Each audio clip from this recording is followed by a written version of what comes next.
2025 সাল কিন্তু চলে এসেছে। ইমাজিন করো এরকম মতনই দিনে তোমার পরের বছরে তোমার জীবন কিন্তু অন্য রকমের হতে পারে কোনো উদ্দেশ্য, অ্যাচিভমেন্ট বা আনন্দ সুখের ভরপুর, অথবা একই রুটির একই হতাশা এবং একই দুঃখ এবং দুশ্চিন্তায় ভরপুর। চয়েসটা তোমার হাতে।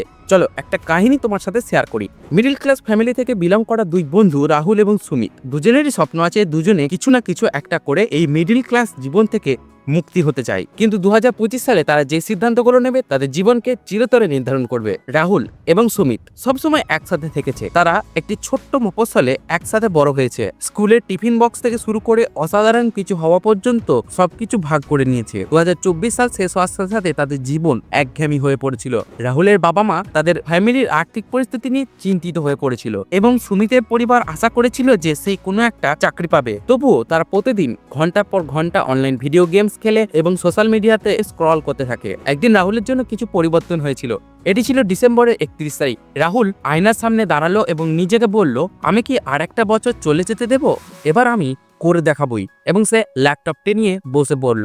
রাহুল 2025 সালকে তার বছর করার সিদ্ধান্ত নিয়েছিল। রাহুলের স্বপ্ন ছিল সে বড় মাপের একজন ফিল্ম ডিরেক্টর হবে। এর জন্য সে অনেক নলেজ নিতে থাকে। রাজকুমার হিরানির স্টোরি টেলিং টেকনিক গভীরভাবে পড়তে থাকে। সত্যজিৎ রায় সিনেমাটোগ্রাফি টেকনিক মন দিয়ে দেখতে থাকে। মণিরত্নম যে মুভি ডিরেকশনের কাজ করে, তো ওর কাজকে দেখার জন্য রাত দিন খাটতে থাকে। শুধুমাত্র এটিকে শখ হিসেবে নয়, সে এটিকে ক্যারিয়ারে পরিবর্তন করতে চেয়েছিল।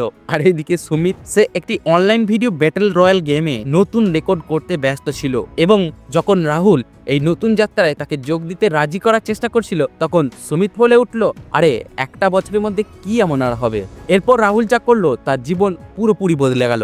রাহুল কোনোদিন ভিডিও রেকর্ড করেনি। সে এবার ডিসাইড নিল এবার সে ভিডিও রেকর্ড করবে। তাই সে একটা ছোট 25 ওয়ার্ডের একটা স্ক্রিপ্ট লেখে এবং সে জানতে পারে যে পাড়ার মোড়ে ফাস্টফুডের দোকানের ছেলেটার অ্যাক্টিং করার অনেক শখ আছে। তাই রাহুল তার কাছে গেল এবং তাকে বলল, আমি একটা শর্ট ফিল্ম তৈরি করতে চলেছি, তুমি কি আমার শর্ট ফিল্মে অ্যাক্টিং করবে? ছেলেটির সাথে সাথে প্রস্তাবটি শোনা মাত্রই রাজি হয়ে গিয়েছিল এবং রাহুল তার প্রথম স্ক্রিপ্ট তৈরি করা অনুযায়ী একটা শর্ট ফিল্ম শুট করে তার মোবাইল ফোনটা দিয়েই, এবং সে নিজেই এডিট করে ইউটিউবে আপলোড করে দেয়। এই ভিডিওতে মিলিয়নে ভিউ হয়নি, তবে এই ভিডিওতে 100 থেকে 150টার মতন ভিউ হয়েছিল। এবং রাহুলের আশেপাশে আত্মীয় স্বজন বন্ধু বান্ধব যারা ছিল তারা রাহুলকে বলেছিল, আরে এই জিনিস তো খুবই সুন্দর হয়েছে, তুই ভবিষ্যতে এর থেকে অনেক বড় কিছু করতে পারবি। আর তারপরে রাহুল প্রতিদিন নতুন নতুন কিছু শিখতে থাকে এবং তার কাজের মধ্যে অ্যাপ্লাই করতে থাকে।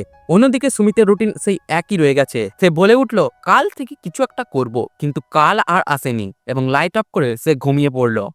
রাহুলের প্রথম মাইল ফলক স্থানীয় একটা ফিল্ম ফেস্টিভ্যালে রাহুল জয়লাভ করেছে এবং একসময় তার পরিবার অনেক দুঃখ করে গেছে, কিন্তু এখন সে গর্বিত। রাহুল এখন ইউটিউব থেকে ইনকাম করতে শুরু করে দিয়েছে। রাহুলের ভিডিও একদিন 10 মিলিয়ন হিট হয়ে যায় এবং রাহুলের নাম আস্তে আস্তে ছড়িয়ে পড়তে থাকে। একদিন শহরের একটা ছোট্ট নিউজ পেপারওয়ালা রাহুলের ভিডিও দেখে এবং তার ভালো লেগে যায়। ওই নিউজ পেপারওয়ালার রাজ্যের একটা অ্যানুয়াল ফেস্টিভ্যাল ছিল এবং তার প্রডিউসার যে ছিল নর্মাল কোনো লোক ছিল না, সে একজন খ্যাতি নাম করা প্রডিউসার ছিল এবং সেই প্রডিউসার রাহুলকে ডেকে পাঠালো। ওই প্রডিউসার রাহুলকে একটা শর্ট এক্সপেরিমেন্টাল ফিল্ম তৈরি করার কথা বলল।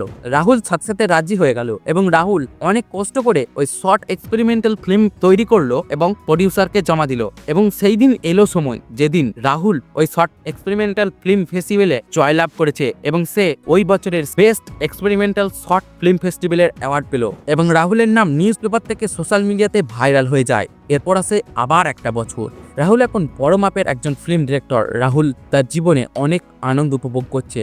আর এদিকে সুমিত বিশ্বাস করতে পারছে না রাহুল যে একসময় তার মতনই ছিল, কিন্তু এখন রাহুল কত বড় মাপের মানুষ হয়ে গেছে। নতুন বছরের শুরুতে রাহুলের ইউটিউব চ্যানেলে 1 মিলিয়ন সাবস্ক্রাইবার হতে চলেছে, কিন্তু সুমিতের এখনো কাল থেকে কিছু করব করে কিছুই শুরু করতে পারেনি এবং কিছুই করতে পারেনি। সুমিতের মনে হয় সে পিছিয়ে পড়েছে। যে খেলাগুলো একসময় তাকে রোমাঞ্চিত করেছে সেগুলো কি এখন শূন্য বলে মনে হচ্ছে। সে বুঝতে পেরেছিল যে সে মূল্যবান সময় নষ্ট করে ফেলেছে।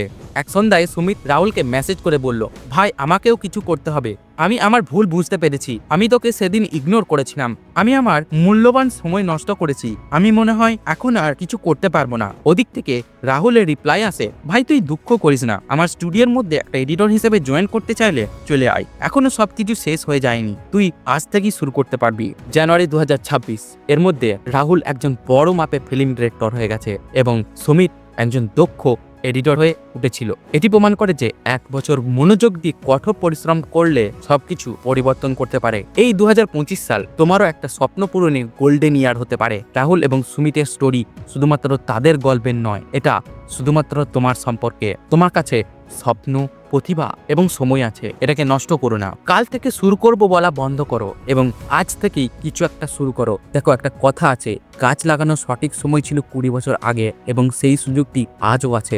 আজ থেকে শুরু করো এবং এখন থেকে 1 বছর পরে তুমি নিজেকেই ধন্যবাদ দেবে। আচ্ছা, তুমি কি রাহুলের মতন সাকসেসফুল আদমি হতে চাও, নাকি ওই সুমিতের মতন মিডল ক্লাস জীবন তোমার সাথে করে বয়ে নিয়ে যেতে চাও? সেটা অবশ্যই কমেন্ট বক্সে জানাতে ভুলো না। আর অনেকদিন ধরে ফেস দেখিয়ে ভিডিও বানানো হয়নি, তাই আবারও চলে আসলাম। এবার থেকে আমি আবারও চেষ্টা করবো যে ফেস দেখিয়ে ভিডিও করা। তো তুমি যদি প্রথম পদক্ষেপ নিতে ইচ্ছুক হও এবং 2025 সালে তুমি কোন স্বপ্ন পূরণ করতে চাও সেটা নিচে অবশ্যই কমেন্ট করে আজ থেকে এবং এখন থেকেই শুরু করে দাও। তো ভিডিওটি যদি ভালো লেগে থাকে তাহলে লাইক মারতে ভুলো না। চ্যানেলে নতুন হয়ে থাকলে চ্যানেলটি অবশ্যই সাবস্ক্রাইব করে রাখতে ভুলো না। যারা ফেসবুক থেকে দেখছো তারা ফেসবুক পেজটি অবশ্যই ফলো করে দিও। শুধুমাত্র এআই রিলেটেড ভিডিও বানাবো না, আমি এখানে সমস্ত রকমের কন্টেন্ট আপলোড করতে চলেছি। তো দেখা হচ্ছে পরবর্তী নেক্সট কোনো ধামাকাদার ভিডিওতে। আজকের মতন বিদায়।